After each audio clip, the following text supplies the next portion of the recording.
শুরু করছি তোমাদের আজকে আমাদের পরিবেশ যে পাঠ্য বই, সেই আমাদের পরিবেশ পাঠ্য বইতে ভৌত পরিবেশের আজকে দ্বিতীয় পার্ট। সেই দ্বিতীয় পার্টে আজকে আমাদের আছে উপকার অপকার যত্ন ও পুষ্টি। কিসের উপকার অপকার যত্ন পুষ্টি? না মাটির। আগের দিন আমরা মাটি কাকে বলে, মাটি কত প্রকার, মাটির কি উপাদান, এই সমস্ত আলোচনা করেছি। তো এই মাটির যে যত্ন এবং মাটির যে পুষ্টি, পুষ্টি মানে হচ্ছে উর্বরা শক্তি। তাহলে কোন সব মাটিতে তো গাছ ভালো হয় না, সব গাছ ভালো হয় না তোমরা জানো। তো তার জন্য কি করতে হয়? অনেক সার দিতে হয়। যারা বাড়িতে টবে গাছ টাছ লাগাও তারা জানো যে মাঝে মধ্যে কিছু খাবার দিতে হয়। খাবার মানে হচ্ছে সার, কিছু পচা সার, জৈব সার বা দোকান থেকে কিনে নিয়ে আসা কিছু সার। তো মাটির কিছু স্বাভাবিক উপাদান থাকে, কিছু জৈব সার, যেমন ধরো গোবর একটা।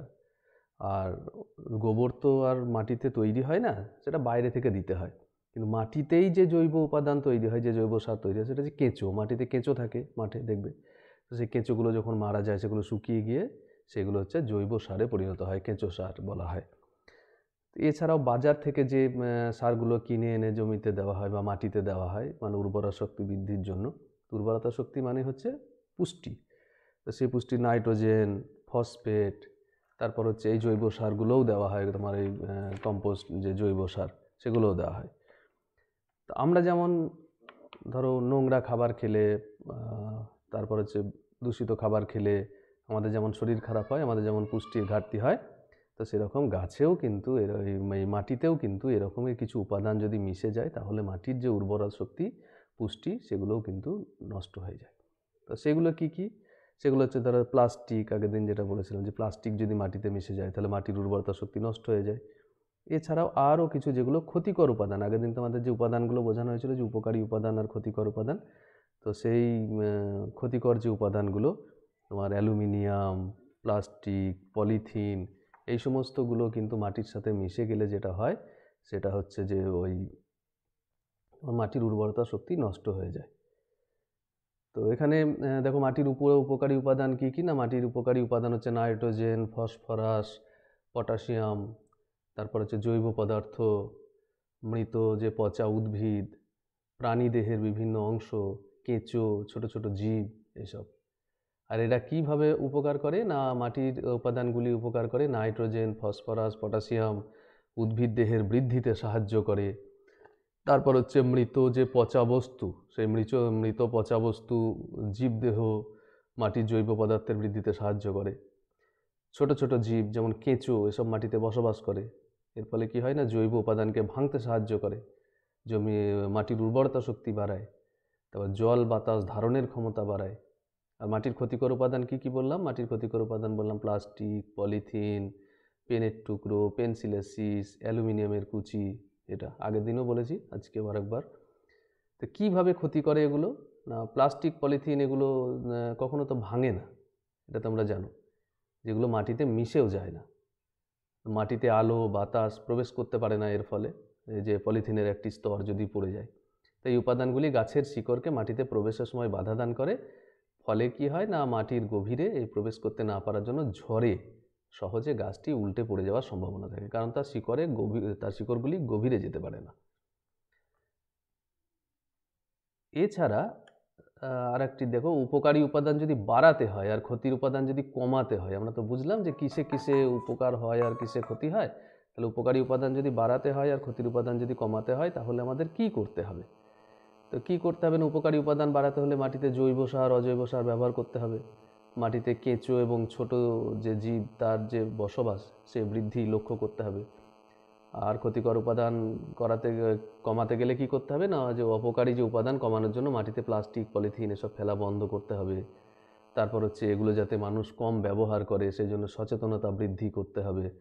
ঠিক আছে? তাহলে এইগুলো তোমরা নিজেরাও ওই প্লাস্টিক, পলিথিন যত্রতত্র ফেলবে না, চেষ্টা করবে যত কম ব্যবহার করা যায়, আর সেগুলো কোথাও ফেলবে না, আর লোককেও এ বিষয়ে সচেতন করবে। তাহলেই হচ্ছে যে মাটির যে পুষ্টি, আমাদের যেমন সঠিক পুষ্টি না পেলে আমাদের শরীরের গ্রোথ হয় না, আমাদের শক্তি হয় না, আমাদের মানসিক বিকাশ হয় না, সেরকম মাটিরও যদি এরকম পুষ্টি যত্ন ঠিকঠাক না নেওয়া হয়, তাহলে কিন্তু মাটিও দুর্বল হয়ে যাবে, মাটির উর্বরতা শক্তি নষ্ট হয়ে যাবে। আর নষ্ট হয়ে গেলে কী হবে? না, নষ্ট হয়ে গেলে এই যে উদ্ভিদ, সেই ছোট গাছই বলো আর বড় গাছই বলো, যা কিছু, সবটাই কিন্তু ঠিকঠাকভাবে তৈরি হবে না। তো তার ফলে আমাদের পরিবেশের ভারসাম্য নষ্ট হবে। তো সেই জন্য আমাদেরকে এই দায়িত্বটা নিতে হবে। এবার হচ্ছে মাটি থেকে সোনার ধান। মাটি থেকে সোনার ধান মানে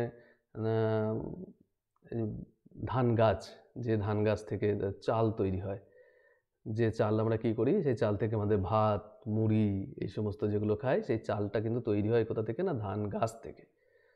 তো ধান গাছ অনেকেই দেখেছো, অনেকেই দেখোনি কিভাবে তৈরি হয়, তা অনেকেই জানো। যারা গ্রামের দিকে বাস করে তারা জানে যে কিভাবে এই ধান গাছ চাষ করা হয়। মানে প্রথমে বীজতলা তৈরি করা হয়, ঠিক আছে। প্রথমে বীজতলা তৈরি করে সেগুলো ওই যে এই কাদা তৈরি করে তারপর সেখান থেকে ছড়ানো হয় ধানের বীজগুলো। সেখান থেকে ছোট ছোট গাছ হয়। সেই গাছগুলোকে আবার যেহেতু ঘন হয়, সেগুলোকে ওই চারা গাছগুলোকে তুলে নিয়ে মূল যে জমি, সেই জমিতে সেগুলোকে রোপণ করা হয়। রোপণ করার পরে তারপর সেগুলো গাছ হয়। গাছ থেকে ধান যখন ফলে, সেই ধান পাকা ধান যখন হয়, ধান যখন পেকে যায়, তখন সেই পাকা ধানগুলোকে কেটে, সে গাছ সমেত কেটে সেগুলো ঝাড়াই মাড়াই করা হয় এবং তা বিশেষ পদ্ধতিতে চাল তৈরি করা হয়। তো সেই যে সোনার ধান, ধান দেখবে দেখতে সোনার মতো, যারা দেখেছো তারা দেখবে সোনালি রঙের ধান। তো ধান হচ্ছে, ধান 3 রকমের হয়। 3 রকমের মানে ধান অনেক রকমের আছে, কিন্তু এই যে চাষ কোন সময়ে চাষ হয় তার প্রকৃতি অনুসারে আমরা বলি যে মোটামুটি 3 রকমের ধান হয় 3 সময়ে: আউশ, আমন আর বোরো। তাহলে ধান চাষ করতে গেলে যে ধান চাষ করো না কেন, এইরকম পর্যাপ্ত পরিমাণে জল লাগবে, জলসেচের ব্যবস্থা থাকতে হবে। তারপর হচ্ছে যে পোকামাকড়ের উপদ্রব যাতে কম হয় সেই ব্যবস্থা করতে হবে, পর্যাপ্ত সূর্যালোকের ব্যবস্থা করতে হবে, সার প্রয়োগ করতে হবে, ঠিক আছে। তবেই হচ্ছে যে উৎকৃষ্ট মানের এই ধানের ফলন সেটা পাওয়া যাবে। আর ধানের ফলন যদি ভালো হয়, তাহলে আমাদের যে চালের যোগান, সেই চালের যোগানও যথেষ্ট পরিমাণে পাওয়া যাবে। তার ফলে কি হবে না, খাদ্যের অভাব দেখা দেবে না। তো এই হচ্ছে ধান গাছ। এই যে তোমরা দেখতে পাচ্ছ এরকম। আসলে অনেকেই এই ধান গাছ সম্পর্কে ধারণা নেই, বিশেষ করে যারা শহরে থাকো তারা এই গাছ কী রকমের হয়, কত বড় হয়। আসলে ধান গাছ কিন্তু এরকম এই ঘাসের মতোই হয়, বেশি বড় হয় না, খুব নরম। এগুলো বিরুৎ জাতীয়, কাণ্ড খুব নরম হয়। এগুলো হচ্ছে যে চারা থেকে রোপণ করে এটা মাঝামাঝি, এখনও কিন্তু ধান হয়নি, মানে ধানের যে বীজ সেটা হয়নি। কিছুকাল পরে এখানে বীজ ধান হয়। তো তারপর সেটা পেকে গেলে এই গাছের গোড়া সহ সেটি কেটে নেওয়া হয়।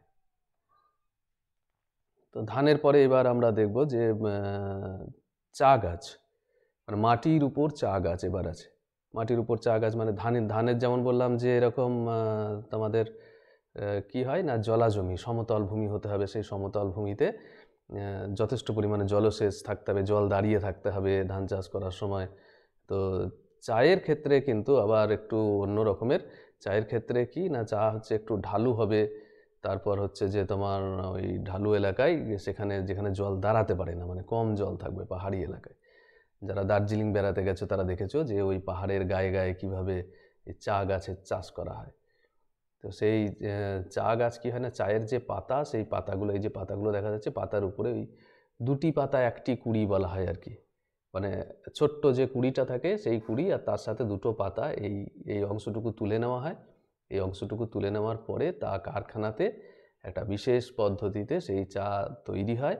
তারপর সেই চাগুলো আমরা যেগুলো কিনে নিয়ে আসি চা আর কি বাজার থেকে, সেই চাগুলো কিন্তু আসলে চা গাছের পাতা। তো সেই পাতা কিন্তু এমনি শুকনো করে, তুমি যদি মনে করে যে চা গাছের পাতা তুলে নিয়ে এলাম, তারপর এই যে পাতা, সেই পাতা আমি বাড়িতে শুকিয়ে গুঁড়ো করে চা তৈরি করব, হবে না। তাহলে কি করতে হয় না, ওই যে বললাম যে 2টি পাতা 1টি কুড়ি, সেটা তুলে নেওয়ার পরে তারপর সেটিকে ওই বাষ্পযুক্ত, মানে একটা বাষ্প দেওয়া হয়, ভেপার। সে ভেপার দিয়ে এগুলোকে ওই সিদ্ধ করার মতো করা হয়। তারপর এই যে বিশেষ মেশিনের সাহায্যে এই চাগুলোকে কাটিং করা হয়। কাটিং করে সেগুলো আবার অনেকগুলো হয়, স্টেপ হয়। ধরো যে কোয়ালিটি হয় না চায়ের, অনেক রকমের কোয়ালিটি। তো এই মেশিনের ওই স্তর অনুসারে আর কি, মানে সেই পেট্রোলের যেমন হয়, যে পেট্রোলের বিমান যে পেট্রোলে চলে সেটা হচ্ছে চরম পরিশোধিত আর কি, সুপার। তারপরে হচ্ছে যে অন্য পেট্রোলগুলো তৈরি হয়। তারপর সর্বশেষ যেমন আলকাতরা হয়, সেরকম চায়েও তাই। কিন্তু চায়ের প্রথমে ধাপে উৎকৃষ্ট মান, তারপরে ধাপে আর একটু কম, তারপরে ধাপে আর একটু কম, আর একটু কম, এরকম। তো দার্জিলিং চা, আসাম চা, এই সমস্ত তোমরা চায়ের নাম জানো। আর পাহাড়ি এলাকায় বললাম যে পাহাড়ি এলাকায় যে ঠান্ডা পরিবেশে এই চাষ হয়। আর চা গাছ কিন্তু খুব বেশি বড় হয় না, তোমরা দেখলে চা গাছ মোটামুটি ছোট ছোট হয়। তো এখানে একটি দেখবে 26 নম্বর পেজে তোমাদের একটি ছক আছে, এই ছকটি তোমরা করবে যে কিসের চাষ করতে কতটা গভীর মাটি লাগে, কেমন ধরনের মাটি লাগে, কিভাবে সেই মাটি চাষযোগ্য করা হয়। ঠিক আছে, যে মাটি সম্পর্কে জানলে, মাটির পুষ্টি সম্পর্কে জানলে, এগুলো থেকে তোমার আইডিয়া থেকে কিন্তু এই ছকগুলো পূরণ করবে। নেক্সট আমরা যাব একটা, তারপরের টপিকে আছে ধসে রাস্তা বন্ধ। ধসে রাস্তা বন্ধ, ধস কি না, এই যে দেখবে এখন এই যে ঝড় আসছে না, কিছুদিন আগে আমফান হয়েছে, তো এই ঝড় যখন হয়, বন্যা যখন হয়, তখন দেখবে নদীর ধারের একটা বিরাট পাড় ভেঙে পড়ে যাচ্ছে, বা কখনো কখনো রাস্তায় ধস নেমে যায়। তো সেই ধস আর কি, সেইটা কিভাবে হয়, এই যে ধস দেখছো যে একটা নদীর বাঁধ সেটা ফাটল ধরেছে, মানে ওই ফাটল থেকে ওই মাটিটা অংশ নিচে পড়ে যাবে, তো এইটাকে বলা হয় ধস নামা আর কি। তো যারা দার্জিলিং শিলিগুড়ি গেছো তারা দেখবে ওই পাহাড়ি এলাকায় গাড়ি যেতে যেতে মাঝে মধ্যে ওই ধস নামার ফলে কি হয় না, রাস্তাগুলো বন্ধ হয়ে যায়। তো পুকুরের পাড়ে এরকম ধস হয়। তারপরে হচ্ছে যে তোমার নদীর ধারে হয়, রাস্তার ধারে হয়, পাহাড়ি এলাকায় হয়। তো এই ধস থেকে আটকানোর উপায় কি? ধস থেকে আটকানোর উপায় হচ্ছে যে প্রচুর পরিমাণে গাছ লাগাতে হবে। গাছ লাগানো ছাড়া কিন্তু আর কোনো আমাদের মুক্তি নেই। যে গাছ যদি আমরা লাগাই প্রচুর পরিমাণে, তাহলেই হচ্ছে যে গাছের শিকড়ে দেখবে মাটি ধরে থাকে। গাছের শিকড়ে তোমরা যদি টবে কোনো গাছ লাগানো থাকে, দেখবে সেই গাছগুলো একটু তুলবে, টব থেকে যখন গাছটাকে ধরে তুলবে, তখন দেখবে ওই গাছের যে মাটি, সেই মাটি দেখবে শিকড়ের সাথে একদম জড়িয়ে আছে, সেই মাটিটাকে তুমি সহজে খুলতে পারবে না। হয় তোমাকে শিকড়গুলো কেটে ফেলতে হবে, অথবা হচ্ছে সেটাকে অন্য কোনো পদ্ধতিতে জল দিয়ে তরল করে তারপর তোমাকে সেই মাটিটাকে গলাতে হবে। তাহলে এই যে বাঁধ বরাবর যদি আমরা প্রচুর গাছ লাগাতে পারি, বা যে জায়গাগুলোতে ধস নামার সম্ভাবনা সেখানে যদি প্রচুর গাছ লাগাতে পারি, তাহলে এখন প্রশ্ন হচ্ছে নদীর ধারে তো গাছ লাগানো যাবে, কিন্তু পাহাড়ি এলাকায় যে ধস নামে সেখানে কি করে গাছ লাগানো হবে? সেখানে পাহাড়ে মাটি কোথায় পাবে? না, পাহাড়েও কিন্তু মাটি আছে। পাহাড়ে মাটি কোথা থেকে আসে? না, পাহাড়ে যে মাঝে মধ্যে ভূমিকম্প হয়, দেখেছো তোমরা? ভূমিকম্পের ফলে ভিতরে যে ওই প্লেটগুলোর নড়াচড়া হয়, তার ফলে কিন্তু ওখানে ডাস্ট তৈরি হয়। তারপর ওই ওখানে যে পচা পাতা এই সমস্তগুলো থাকে, সেগুলোর মিশ্রণে মাটি তৈরি হয়। তাহলে পাহাড়ের ওই গায়ে গায়ে ওই ফাঁকা জায়গাগুলোতে কিন্তু মাটি থাকে, তো সেখানেও গাছ হয়। সেই জন্য দেখবে তোমরা পাহাড়ের গায়ে অনেক গাছ আছে। তাহলে এই গাছের পরিমাণ যত বৃদ্ধি পাবে বিভিন্ন জায়গায় যেখানে ধস নামার সম্ভাবনা আছে, সেইখানেই কিন্তু এই ভূমিক্ষয় বা ধস সেটি রোধ করা সম্ভব হবে।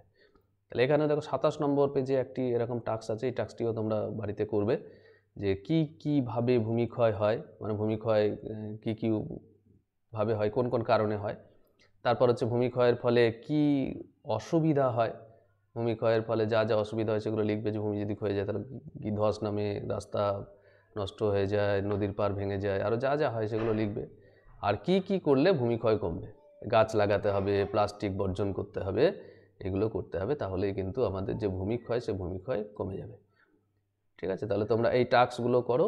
একটা টাস্ক আমি দেখিয়ে দিলাম, তোমাদের দুটো টাস্ক থাকলো, একটা হচ্ছে 26 নম্বর পেজ, একটা 27 নম্বর পেজ। এই দুটো টাস্ক করো, তারপরে এখান থেকে তোমাদের একটা কোশ্চেন সেট দেওয়া হবে, সেই কোশ্চেন সেটগুলো তোমরা উত্তর করার চেষ্টা করবে। ঠিক আছে।